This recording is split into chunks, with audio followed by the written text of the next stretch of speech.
So now that Invincible Season 4 is wrapped up, I wanted to share with you all my overall thoughts on this season. I'm going to talk about the things that I liked, the things that I disliked, and where I think they are going to go with it in the future seasons that is not comic book related. So let's get started. The thing that I liked most about the season was the character development that we got between a lot of the characters, and I even think this might be the best character development that we've seen in the entire series. For example, in episode 6, the one after Mark fights Conquest, the relationship and development between Oliver and Nolan has to be some of the best character development in the entire show. When Nolan gives his apology to Oliver for saying that he never loved Andressa, and then he said that he actually did love Andressa and that Andressa saved him and forgave him, I thought that that was Omni-Man's first ever, good apology. I thought that was very well written and well acted by the voice actors. Plus the montage of them fighting together and then training and then fishing was just remarkable. That was my favorite episode in this season, in my personal opinion. We got Oliver talking to Omni-Man about how he wants to bone a lobster. I mean, can it get any better than that? Of course, I love the big combat scenes as much as the next guy,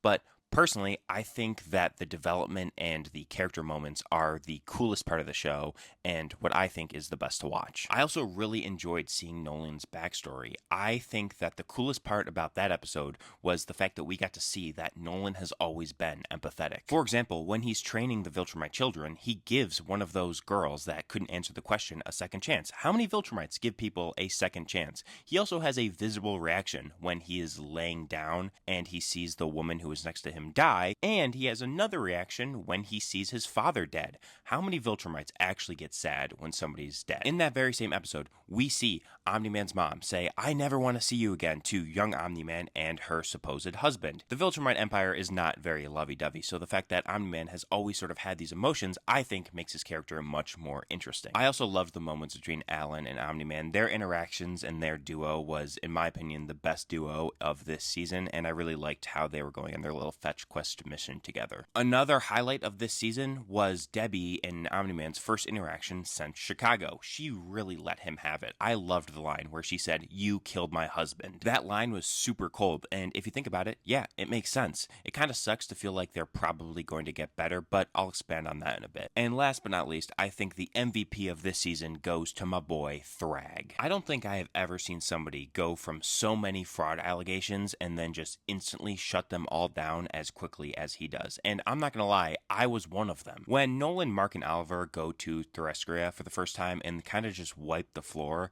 with the other Viltrumites, I was kind of like, oh my god, Thrag and the other Viltrumites, they're kind of cook. They're on fraud watch right now. I have read the comics, and I do know how this turns out, but to me, it just felt like in the show, they made the Viltrumites seem a little weaker, but then the next episode happened, and I was like, yeah, never mind. We also got more insight to him as a character with some flashbacks, and I thought that that was very fun and felt like it gave a lot more depth to who he was as a character. As I said before, all of these character moments are the reason why I love this show, which kind of leads me into an issue that I had with this season. And maybe this is just me, but hear me out, I didn't really love Invincible this season.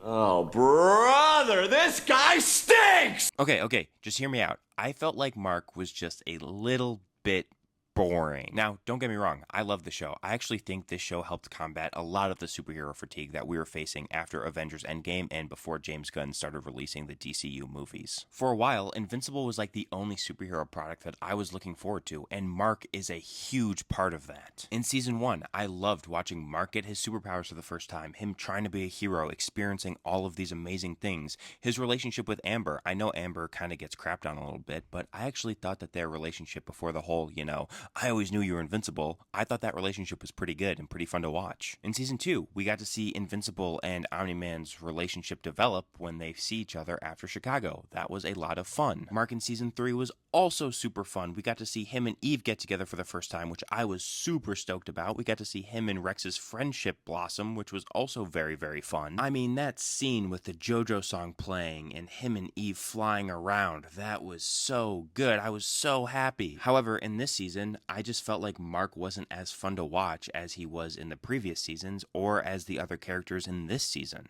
And again, I might just be an idiot and not understand Mark as a character, and that's very true. I might not be as smart as I think I am, and I might not understand film as much as I thought I did. To me, though, Mark this season just felt like he was whining and complaining and was just sad the entire time, and that's not very fun to watch. That did not come out very good. I'm gonna get so much hate. Alright, let me explain. I understand why Mark is sad and that he's dealing with a lot. In the first episode, when Mark is looking at the aftermath of the Invincible War and his fight with Conquest, he is super duper depressed, and that is totally understandable. Plus, the added on pressure of people being a little bit scared of him and Dinosaurus egging him on, yeah, I get it. The dude's dealing with a lot. And to top it all off, he has to kill Russ, and then he does and feels really bad about it because he would. Russ was just an astronaut that he was supposed to save, but he had to kill him because of the Sequid invasion. My issue is with all that is just it felt like he just kept on complaining, and that's all he did. Come on, I know Mark is sad, but I want to see him have some fun, happy moments. God, this makes me sound so pretentious and so douchey, like I'm just complaining for no reason. And again, to me, it just felt like all Mark did this season was have sex with Eve and then complain about how sad he was. I feel like we didn't get really any major development with him for the first half of the season. I mean, he was telling Eve how sad he was so much that she couldn't even tell him that she was pregnant. And yes, I know, he's very sad, he's going through a lot, and I totally get it.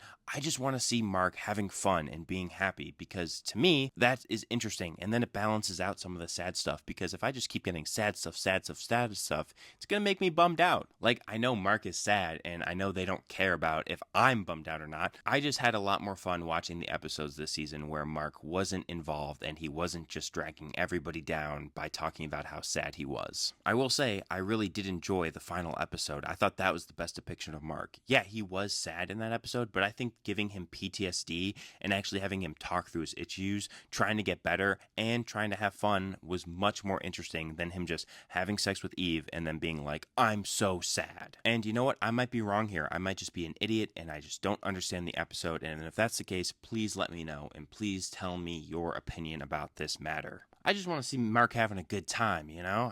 Whatever. Anyways, the only other issue that I have with this season is what they did to Debbie in the last episode. I initially thought where they were going with Debbie and Nolan's relationship were that they were not going to have Debbie and Nolan get back together, which I thought was kind of smart because in the comics, she is a completely different character and they do get back together. In the comics, there are a couple scenes where Debbie is mad at Mark for fighting Omni-Man. She's like, why did you drive him away? Why did you push him away? Like, what? Are you crazy, bitch? He literally killed a bunch of people. That's like abusive relationship stuff. In the show, when she defended herself and saying, I don't love you, you killed my husband, I thought that that was much more interesting. And I was like, okay, they're not going to get back together. She's going to stay with Paul. But now it feels like she's just totally going to fold, which makes me kind of sad because I agree with Cecil on this matter. Nolan has risked his life and he has saved people, but he's got to risk his life like 2,000 more times in order to make up for what he did. I also know some people are going to complain about the animation.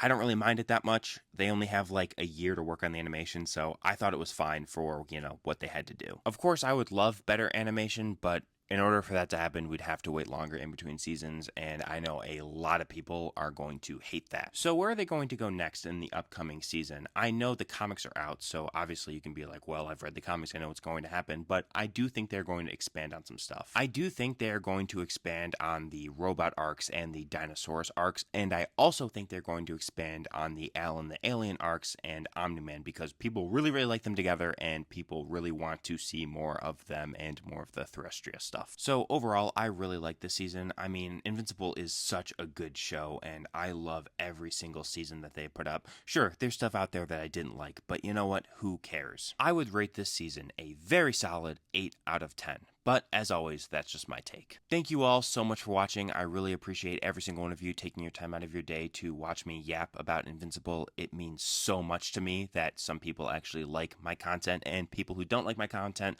I get it too. Sometimes I say some pretty stupid things. Please consider liking and subscribing, and maybe check out some of my other videos. Thank you all so much again, and have a great day. Peace out.